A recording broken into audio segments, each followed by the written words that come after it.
अस्सलाम वालेकुम।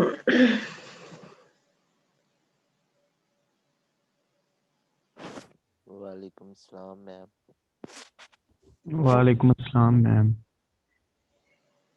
क्या हाल है? इतने आहिस्ता आहिस्ता क्यों आ रहे हैं? अल्हम्दुलिल्लाह मैम, आप सुनाएं। मेरे ख्याल में मैम आज सोए हुए हैं। क्यों, कल भी सोए हुए थे? कल तो चलो सोए, वैसे 8 बजे क्लास थी, आज तो 9:45 है। आज तो पहले क्लास थी ना आपकी एक। Yes ma'am.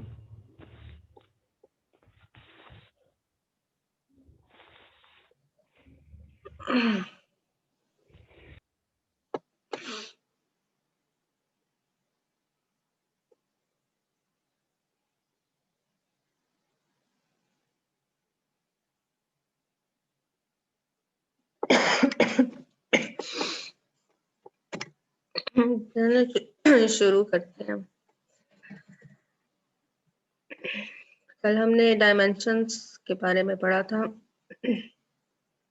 Finite dimensional vector space क्या होती है, ये हमने कल देखा था कि एक ऐसी वेक्टर स्पेस, उसका कोई सबसेट हो, फाइनाइट सबसेट हो एस। अगर फाइनाइट सबसेट एस जो है वो बेसिस है वेक्टर स्पेस V के लिए, तो फिर V क्या कहलाती है? फाइनाइट डायमेंशनल कहलाती है। और अगर ऐसा कोई सेट एग्जिस्ट नहीं करता तो फिर हमारे पास V जो है वो इनफाइनाइट डायमेंशनल हो जाएगी।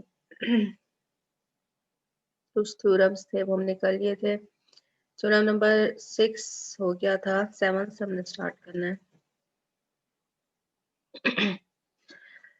Let V be a vector space such that dimension of V is equal to n, where n कहाँ से बिलोंग करता है? सेट ऑफ नेचुरल नंबर से। ये बात तो अंडरस्टूड है कि हमारे पास वेक्टर्स की तादाद 1 2 3 4 इसी तरह से होगी, नेचुरल नंबर पे होगा।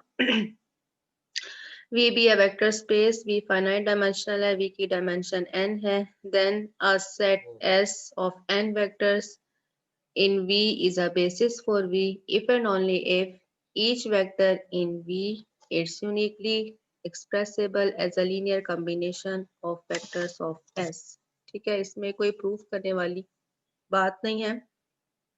जो डेफिनेशन है फाइनाइट डायमेंशन की, ठीक है, इफ एंड ओनली इफ, पहली बात कि हमने थ्योरम को बोथ साइड प्रूफ करना है। ठीक है, पहले हम क्या लेट कर लेंगे? हम लेट कर लेंगे कि V be a vector space such that dimension of V equals to n। ठीक है, ये हमने लेट कर लिया कि V एक फाइनाइट डायमेंशनल वेक्टर स्पेस है। देन प्रूफ क्या करना है? Then a set S of vectors in V is a basis for V। कोई सा भी n डायमेंशनल हमारे पास एक सेट है V का, हमने बताना है कि ये बेसिस है किसके लिए? V के लिए। तो ये चीज जो है, जब हम पहली चीज प्रूफ करने लगे हैं कि V को फाइनाइट डायमेंशनल हम ले लेते हैं, V को फाइनाइट डायमेंशनल ले लिया, तो लाजमी तौर पर इसकी डेफिनेशन के अंदर ही शामिल है, फाइनाइट डायमेंशनल वेक्टर स्पेस के अंदर ही शामिल है कि लाजमी तौर पर हमारे पास एक सेट एग्जिस्ट करेगा। उसके वेक्टर्स की तादाद कितनी होगी? जितनी हमें इस वक्त डायमेंशन गिवन है, उसके वेक्टर्स की तादाद कितनी होगी? n। ये s जो है, ये s बेसिस होगा किसके लिए? वेक्टर स्पेस V के लिए। तो पहली चीज तो हमें प्रूफ करने की जरूरत ही नहीं है, ठीक है, ये इसकी डेफिनेशन के अंदर ही शामिल है। आप देख लें यहाँ पर भी ऐसे लिखा होगा, let S be a basis for V, then S spans V. So every vector in V is expressible as a linear combination of vectors in S. To see that there is only one way, सिर्फ हमें जो चीज यहाँ पर proof करनी है पहले case को प्रूफ करते हुए, ठीक है, इफ एंड ओनली इफ का चूंकि केस है, इसलिए फर्स्ट साइड हमें प्रूफ करते हुए जो चीज हमें देखनी है वो क्या है कि हमें जस्ट यहाँ पर इसको यूनिकली एक्सप्रेसिबल शो कराना है, ठीक है। अगर V हमारे पास एक फाइनाइट डायमेंशनल वेक्टर स्पेस है तो लाजमी तौर पर इसका एक सेट S एग्जिस्ट करेगा जो कि बेसिस होगी किसके लिए, वेक्टर स्पेस V के लिए। अब बेसिस की डेफिनेशन क्या थी, बेसिस की डेफिनेशन है कि एक तो ये सेट लीनियरली इंडिपेंडेंट होगा, और दूसरी बात क्या है कि ये जो सेट एस है ये स्पैन कर रहा होगा किसको, वी को। अगर ये स्पैन कर रहा है तो इसका लाजमी मतलब ये है कि every vector in V can be written as a linear combination of vectors of S, ठीक है। यहाँ तक तो ये बात बाय डेफिनेशन है। जो चीज हमें देखनी है वो सिर्फ ये है कि ये जो रिप्रेजेंटेशन होगी लीनियर कॉम्बिनेशन वो यूनिक होगी, ठीक है। तो यूनिक के लिए हम क्या कर लेते हैं कि हम सपोज कि ये अस्सलाम वालेकुम। रिप्रेजेंटेशन नहीं है। वालेकुम अस्सलाम। यूनिक रिप्रेजेंटेशन नहीं है, ठीक है। जो लीनियर कॉम्बिनेशन हम लिखेंगे वो यूनिक नहीं है। हम लेट कर लेते हैं कि V हमारे पास एक वेक्टर है, वेक्टर स्पेस है V का। V को हम एक दफा लीनियर कॉम्बिनेशन लिख सकते हैं C1 V1 C2 V2 and Cn Vn। एक और रिप्रेजेंटेशन हम इसकी लिख सकते हैं, वो क्या होगी, K1 V1 plus K2 V2 plus so on up till Kn Vn, ठीक है। हमने कंट्राडिक्शन ले ली कि रिप्रेजेंटेशन जो है वो यूनिक नहीं है। अगर यूनिक नहीं है तो अब आप इन दोनों को सब्ट्रैक्ट कर सकते हैं। ठीक है, सब्ट्रैक्ट किया, पहले भी हमने एक दफा ये काम किया है। सब्ट्रैक्शन किया तो क्या हो जाएगा कि C1 माइनस K1 इसके साथ P1 आ जाएगा, प्लस C2 माइनस K2 साथ में V2 आ जाएगा। दोनों इक्वेशंस को हम सब्ट्रैक्ट कर रहे हैं। Cn माइनस Kn इसके साथ Vn आ जाएगा इक्वल्स टू 0, क्योंकि V माइनस V 0 के बराबर हो जाएगा। अब चूंकि C1 ये वाली कॉम्बिनेशन जो है ये भी हमारे पास क्या है, ये स्पैन करी थी, और दूसरी कंडीशन क्या थी कि सारे ही जो सेट S है ये हमारे पास लीनियरली इंडिपेंडेंट है। तो लाजमी तौर पर क्या कंडीशन होनी चाहिए कि जितने भी कांस्टेंट यहाँ पर लिखे हुए हैं वो सारे के सारे किसके बराबर हों, 0 के बराबर, ठीक है। क्योंकि ये रिप्रेजेंटेशन सेट S हमारे पास लीनियरली इंडिपेंडेंट है। लीनियरली इंडिपेंडेंट है, ये सारे वेक्टर जो लिखे हुए हैं V1 V2 up till Vn ये सारे कहाँ से हैं, सेट S से हैं। लीनियरली इंडिपेंडेंट की कंडीशन है कि V के साथ जितने भी हमारे पास स्केलर्स लिखे हुए हैं वो सारे किसके बराबर हों, 0 के बराबर। Since the vectors V1 V2 up till Vn are linearly independent, so the last equation holds only if C1 minus K1 equals to 0, C2 minus K2 equals to 0 up till Cn minus Kn equals to 0। यहाँ से हमारे पास आ जाएगा कि C1 K1 के बराबर है, C2 K2 के बराबर है और Cn Kn के बराबर है। दिस शोज दैट कि जो ये दो रिप्रेजेंटेशंस हमने अलग अलग लिखी थी ये असल में एक ही हैं, क्योंकि सारे कांस्टेंट जो हैं वो आपस में इक्वल हैं। देयरफॉर क्या हमारे पास आया रिजल्ट, रिजल्ट हमारे पास ये आया कि अगर हमारे पास एक वेक्टर स्पेस फाइनाइट डायमेंशनल है तो हम क्या कर सकते हैं, सेट V के हर वेक्टर को लीनियर कॉम्बिनेशन में लिख सकते हैं, लेकिन वो लीनियर कॉम्बिनेशन क्या होनी चाहिए, यूनिक होनी चाहिए। अभी हमने ये चीज प्रूव की है। अब इफ एंड ओनली इफ है, कन्वर्सली हम इसे प्रूव करेंगे। कन्वर्सली में क्या लिखेंगे कि let every vector of V be uniquely expressible as a linear combination of the vectors, then this vector span B, ठीक है। जाहिर सी बात है कि अगर कोई भी वेक्टर वेक्टर स्पेस V का कैसे लिखा जा सके, एज अ लीनियर कॉम्बिनेशन लिखा जा सके सेट S के वेक्टर्स का, तो इसका क्या मतलब है कि जो सेट S के वेक्टर हैं ये क्या कर रहे होंगे, वेक्टर स्पेस V को स्पैन कर रहे होंगे, ठीक है। So to show that S is, यहाँ पर हमारे पास एक कंडीशन फुलफिल हो गई, ठीक है, कि स्पैनिंग सेट है, ये जो वेक्टर्स हैं इनका जो सेट बन रहा है ये स्पैनिंग सेट है। दूसरी कंडीशन क्या है कि हमारे पास लीनियरली इंडिपेंडेंट भी हो। सो To show that S is basis for V, it is enough to show that S is linearly independent since the vector 0 has a unique representation. ठीक है, हमारे पास हमने इस वक्त ये बताना है, यूनिक रिप्रेजेंटेशन को लेकर हम चल रहे हैं। हमने लेट किया हुआ है कि जो हम लीनियर कम्बिनेशन लिख रहे हैं वो क्या है, वो यूनिकली एक्सप्रेसिबल है। ठीक है, तो अगर कोई हमारे पास वेक्टर 0 है, ठीक, तो 0 के हमारे पास एक यूनिक रिप्रेजेंटेशन होगी, वो क्या होगी, 0v1 plus 0v2 up till so on 0vn equals to 0। ये हमारे पास 0 वेक्टर की यूनिक रिप्रेजेंटेशन है। ठीक है, सो फॉर एनी के के लिए अगर हम यहाँ पर के लिख लेते हैं, k1v1 plus k2v2 plus so on up till kn vn equals to 0, then क्या होगा, यहाँ से आपको पता चल रहा है कि 0 वेक्टर की एक हमने रिप्रेजेंटेशन ये लिख ली है 0 के साथ, एक रिप्रेजेंटेशन हम क्या कर रहे हैं कि k1 k2 up till kn के साथ लिख रहे हैं। चूंकि ये यूनिकली एक्सप्रेसिबल है, इसलिए क्या होगा कि k1 भी 0 के बराबर है, k2 भी 0 के बराबर है, अप टिल kn भी 0 के बराबर है। देयरफॉर सारे कांस्टेंट जब हमारे पास 0 के बराबर हैं, this implies that the set of vectors is linearly independent. Span भी कर रहा था वेक्टर स्पेस V को और लीनियरली इंडिपेंडेंट सेट भी है। दिस शोज दैट कि जो सेट S है वो हमारे पास बेसिस है किसके लिए, वेक्टर स्पेस V के लिए। ठीक है, और उसकी डायमेंशन वही होगी जितने हमारे पास सेट में एलिमेंट्स हैं, एलिमेंट्स की तादाद n है। ठीक है, काम इनमें सारे थ्योरम्स में एक ही तरह का करना है, लेकिन आपको ये अब पता होना चाहिए कि किस थ्योरम में क्या लिखना है। ये ना एक ही रट्टा लगा के बैठ जाए और हर जगह वही लिखते जाएं। Okay ma'am. ऐसे रट्टा लगाना कब है, अभी तो पेपर है, पेपर के बाद। मैम अभी तो पहले 3 चैप्टर्स को रट्टा लग रहा है, वो भी नहीं पूरा पूरा लग रहा। सही है। नेक्स्ट हमने एग्जांपल नंबर 11 करनी है, क्योंकि 2 एग्जांपल्स कल हमने देखी थी। Let U and W be two dimensional subspace of R3। Two dimensional का मतलब क्या है कि जो हमारे पास सेट S है जो स्पैन कर रहा है किसको, वेक्टर स्पेस V को, उसमें वेक्टर्स की तादाद इस वक्त कितनी है, 2 है। ठीक है, जितने हमारे पास सेट S में वेक्टर्स होते हैं उतनी ही हमारे पास डायमेंशन होती है। Let U and W be two dimensional subspaces of R3। ठीक है, R3 की हमारे पास U और W दो टू डायमेंशनल सबस्पेसेस हैं। Show that U intersection W is not equals to the zero vector if U is equal to W। अगर दोनों subspaces हमारे पास बराबर हैं, ठीक है, if U is equal to W, तो लाजमी तौर पर इनके इंटरसेक्शन जो है वो नॉन एम्प्टी होगी, उसमें 0 के अलावा कोई और एलिमेंट भी मौजूद होगा, क्योंकि ये 2 डायमेंशन है। कम अज कम S में हमारे पास एलिमेंट्स की तादाद है वो हमारे पास 2 है, यहाँ से हमें पता चल रहा है। अगर U और W आपस में बराबर है तो उनके इंटरसेक्शन में वो दोनों एलिमेंट आ जाएंगे, इसलिए लाजमी तौर पर U इंटरसेक्शन W जो है उसमें 0 के अलावा कोई और एलिमेंट भी लाजमी मौजूद होगा।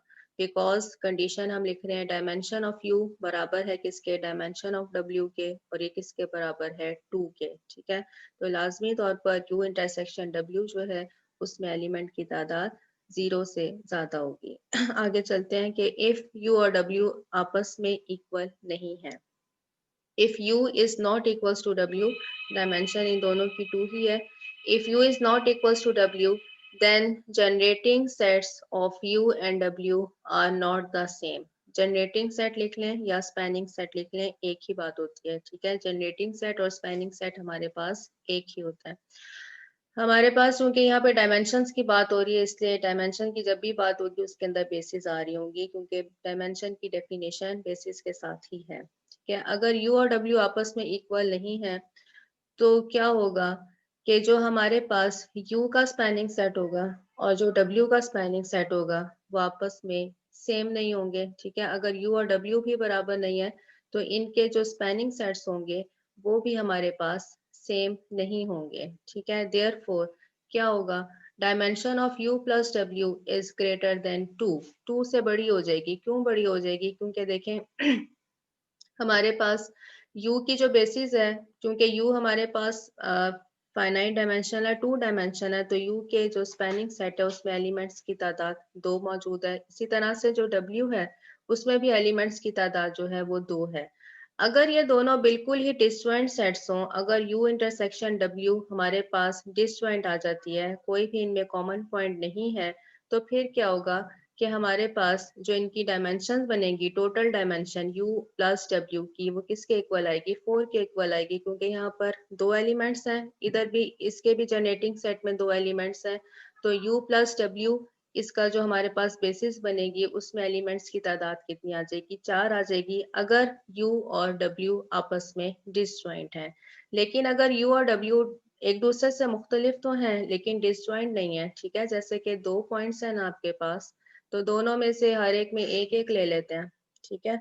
U में हम लिख लेते हैं अब कि ये हमारे पास 1 और 2 है, ठीक है, और दूसरा हम लिख लेते हैं कि जो W है उसमें हमारे पास 1 और 3 है, ठीक है। इस वक्त एक दूसरे से मुख्तलिफ है लेकिन इनके इंटरसेक्शन में एक पॉइंट मौजूद है, ठीक।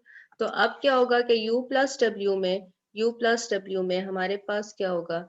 एलिमेंट्स की तादाद कितनी बन रही है? 3 बन रही है, ठीक है, जो लाजमी तौर पर 2 से ज्यादा होगी, ठीक है। 2 हमारे पास क्या है? इन दोनों की डायमेंशन, या तो U प्लस W की डायमेंशन 4 आएगी इस केस में जब U और W आपस में बराबर नहीं है, ठीक है। इसमें हमारे पास 2 अलग अलग केसेस हैं। एक केस है कि U और W बिल्कुल डिसजॉइंट हो जाते हैं, तो फिर क्या होगा कि dimension of U plus dimension of W बन जाएगी और वो कितनी हो जाएगी? 4 हो जाएगी। अगर ऐसा है कि इनमें कोई एक पॉइंट कॉमन आ जाता है, जैसे यहाँ पर हमने लिखा है 1 और 2, 1 और 3, U और W अभी बराबर नहीं है, तो U प्लस W में एलिमेंट्स की तादाद कितनी हो जाएगी? 3 हो जाएगी, जो लाजमी तौर पर क्या होगी? ये जो डायमेंशन हमें 2 गिवन है इससे बड़ी होगी ठीक है। तो यहाँ पर यही कंडीशन है कि if U is not equals to W, then generating sets of U and W are not same, therefore dimension of U plus W is greater than 2. Since U and W are subspaces of R3, ठीक है, condition क्या given है कि U और W R3 की subspaces हैं, so U plus W is also a subspace of R3. अगर दो सेट अलग अलग सबस्पेस हैं R3 के लिए, तो एक थ्योरम हम पहले पढ़ के आए हैं कि इनका जो ये सम है U plus W, ये भी क्या होता है? सबस्पेस होता है, किसके लिए? R3 के लिए। हेंस क्या कंडीशन होगी कि U प्लस W की डायमेंशन लेस देन और इक्वल्स टू 3 होगी, ठीक है, क्योंकि कल जो हमने एक थ्योरम पढ़ा था वो क्या पढ़ा था हमने कि अगर हमारे पास एक n डायमेंशनल वेक्टर स्पेस है, ठीक है, n डायमेंशनल वेक्टर स्पेस है, तो उसका कोई सा भी सबसेट है उसकी डायमेंशन या तो n होगी या फिर n से लेस होगी। तो इस वक्त जो हमें n गिवन है वो कितना गिवन है? 3 गिवन है। U प्लस W R3 की सबस्पेस है, इसका क्या मतलब है कि dimension of U plus W less than और इक्वल्स टू 3 होनी चाहिए। अब इन दोनों इक्वेशंस को कंबाइन करते हैं, dimension of U plus W greater than 2 and dimension of U plus W is less than equals to 3। इनको कंबाइन किया तो हमारे पास आया कि 2 is less than dimension of U plus W is less than equals to 3, ठीक है जी। Dimension हमारे पास एक इंटीजर है, अंडरस्टूड सी बात है, डायमेंशन या 1 2 या 3 इसी तरह से एक नंबर आएगा। इधर से क्या नजर आ रहा है हमें? यहाँ पर तो लिखा हुआ है ग्रेटर का साइन और यहाँ पर है लेस देन और इक्वल्स का साइन, तो इक्वालिटी जहाँ पर होल्ड कर रही है वही इसकी डायमेंशन बन जाएगी। Dimension of U plus W किसके इक्वल आ गई? 3 के इक्वल, क्योंकि 2 जो है, ये जो डायमेंशन है ये 2 से बड़ी है, तो 2 से बड़ा इंटीजर हमारे पास कौन सा है? 3 आ जाएगा, ठीक है। Dimension of U plus W equals to 3। Now हमने चीज जो प्रूव करनी है वो क्या है कि U इंटरसेक्शन W जो है वो उसमें 0 के अलावा कोई और एलिमेंट मौजूद हो। नाउ हम क्या लिखेंगे? Dimension of U plus W किसके बराबर है?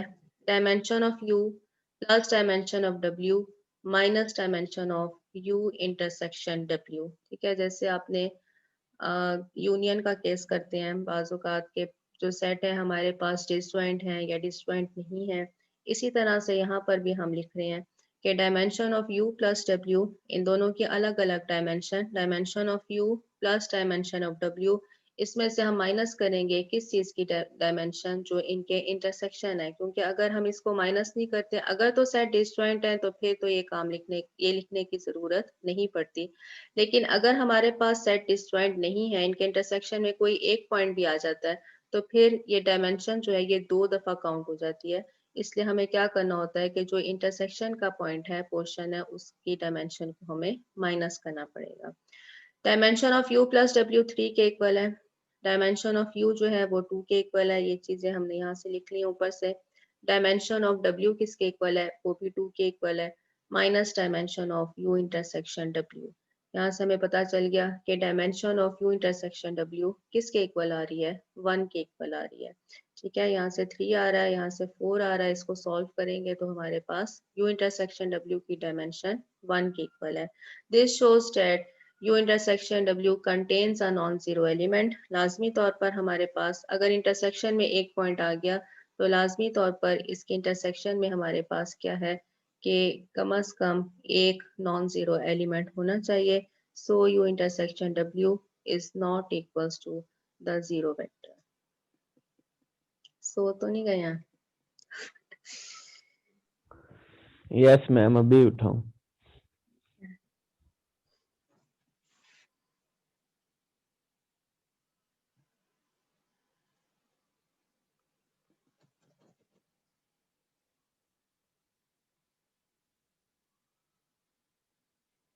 Any finite dimensional vector space contains a basis।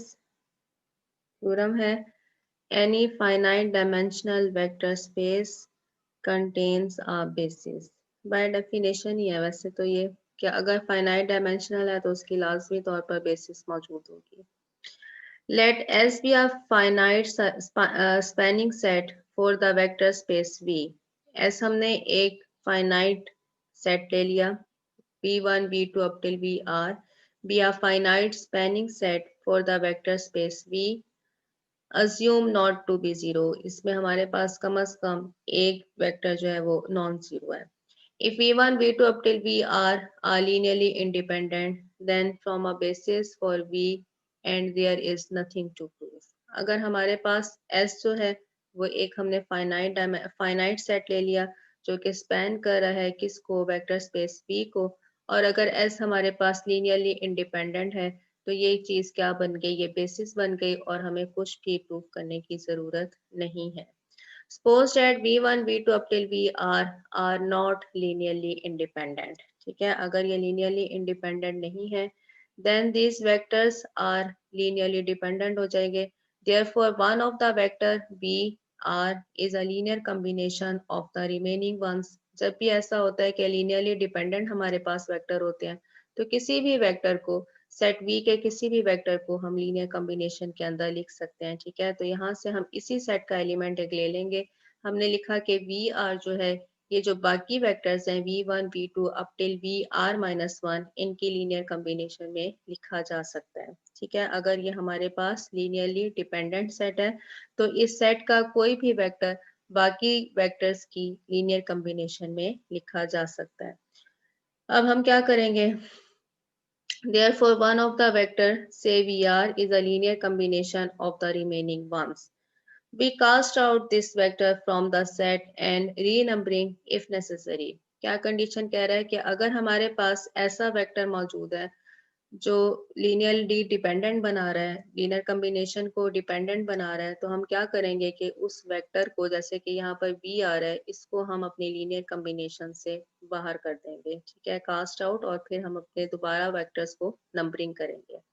तब तक नंबरिंग करते जाएंगे जब तक कि हमारे पास जो लीनियर कॉम्बिनेशन आए वो लीनियरली इंडिपेंडेंट ना बन जाए। ठीक है, हर उस वेक्टर को हम निकाल देंगे लीनियर कॉम्बिनेशन में से जिसका कांस्टेंट जो है, जिसका स्केलर साथ लिखा हुआ है वो नॉन जीरो हो। ठीक है, जैसे कि पहले हमने कहा कि वी आर जो था हमारे पास वो क्या कर रहा है, लीनियर कॉम्बिनेशन को डिपेंडेंट बना रहा है, तो हम क्या करेंगे कि वी आर को बाहर कर देंगे। इसी तरह से अगर कोई और वेक्टर है VR-1 आ जाता है, नई लीनियर कॉम्बिनेशन आई है, उसका जो कांस्टेंट है वो भी नॉन जीरो है, तो उस वेक्टर को भी हम क्या करेंगे, अपनी लीनियर कॉम्बिनेशन से निकाल देंगे उस वक्त तक ये प्रोसेस करेंगे जब तक कि हमारे पास लीनियर कम्बिनेशन इंडिपेंडेंट नहीं बन जाती। ठीक है, यहाँ पर ये लिखा हुआ है clearly, any linear combination of v1 v2 up till vr is also linear combination of the vectors v1 v2 up till vr minus 1, क्योंकि एक वेक्टर को हम यहाँ से निकाल चुके हैं। Thus the set v1 v2 up till vr minus 1 is also a spanning set for v. Continuing in this way, we arrive at a linearly independent spanning set. कब तक हम वेक्टर्स को निकालेंगे? यहाँ पर कंडीशन है कि n is greater than equals to 1 is less than r। कम से कम एक हमारे पास वेक्टर हो, और उस वक्त तक प्रोसेस रखेंगे कि स्पैनिंग सेट में जो हम वेक्टर्स को निकाल रहे हैं वो कब तक निकालेंगे? r हमारे पास टोटल वेक्टर्स हैं, ठीक है। लास्ट अगर हमारे पास r वेक्टर है, एक वेक्टर कम कर दिया r माइनस 1 वेक्टर हो गए, फिर एक वेक्टर कम कर दिया r माइनस 2 वेक्टर कम हो गए। इस प्रोसेस को हम जारी रख सकते हैं कहाँ तक? जब तक कि हमारे पास सिर्फ एक वेक्टर बाकी रह जाए। ठीक है, for this forms a basis so V. अब जो सेट हमारे पास नहीं आएगा वो लीनियरली इंडिपेंडेंट भी है और वो स्पैन भी कर रहा है, therefore the set is the basis for the vector space V। फजूल सा ही थ्योरम है वैसे।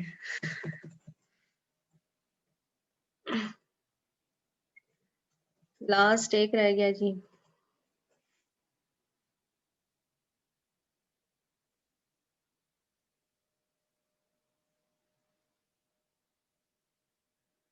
Let V be a vector space over a field F and B be a finite subset of V, then the following statements are equivalent.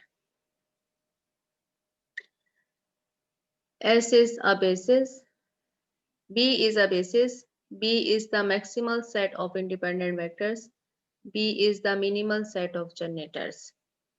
अगर V हमारे पास क्या चीज है? एक वेक्टर स्पेस है और B इसका कोई सा सबसेट है, then the following statements are equivalent.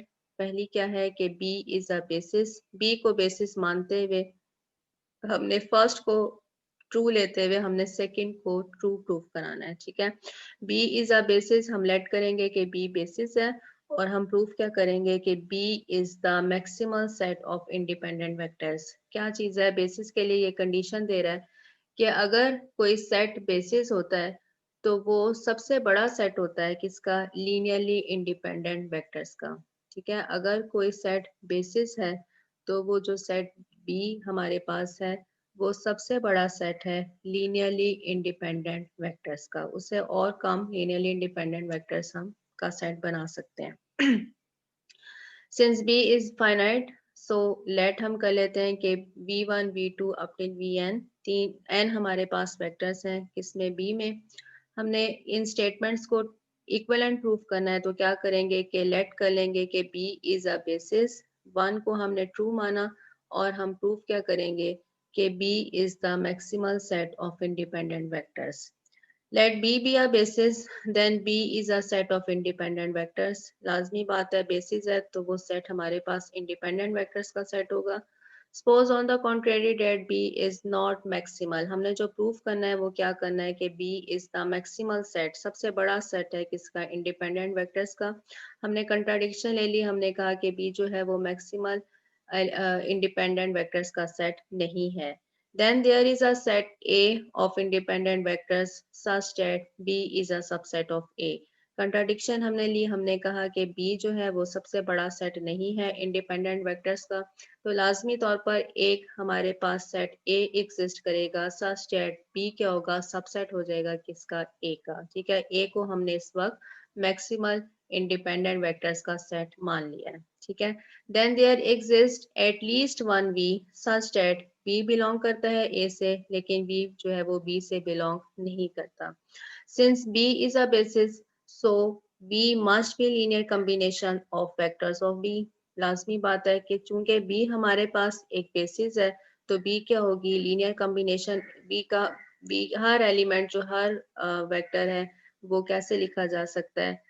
Set B के वेक्टर्स की लीनियर कॉम्बिनेशन में। तो जो ये वेक्टर हमने V लिया था जो A में मौजूद है लेकिन B में मौजूद नहीं है, इस वेक्टर को हम क्या करेंगे?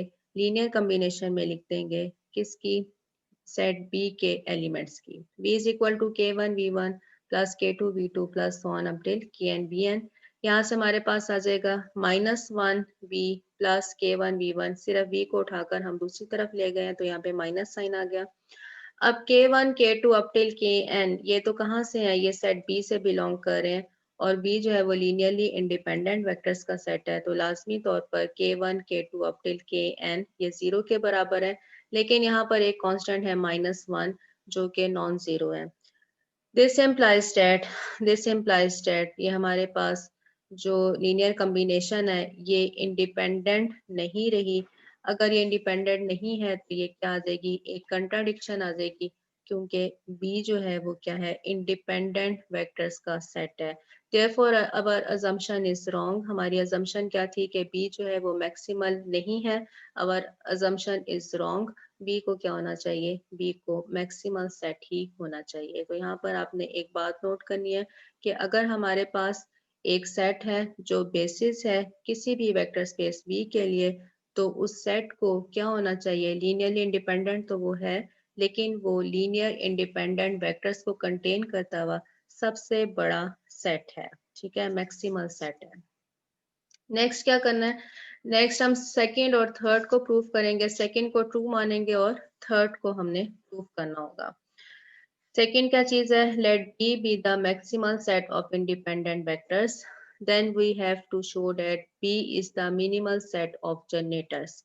अच्छा जी, दो बेसिस जब हम करते हैं तो हमारे पास दो कंडीशंस होती हैं, एक होता है कि लीनियरली इंडिपेंडेंट वेक्टर है और दूसरा क्या है कि स्पैन कर रहा होता है, ठीक है। तो जितने भी इसके वेक्टर्स हैं इस वक्त V1 V2 up till Vn, ये क्या है, ये जनरेटर्स हैं, ठीक है, या स्पैन कर रहे हैं किसको, B को।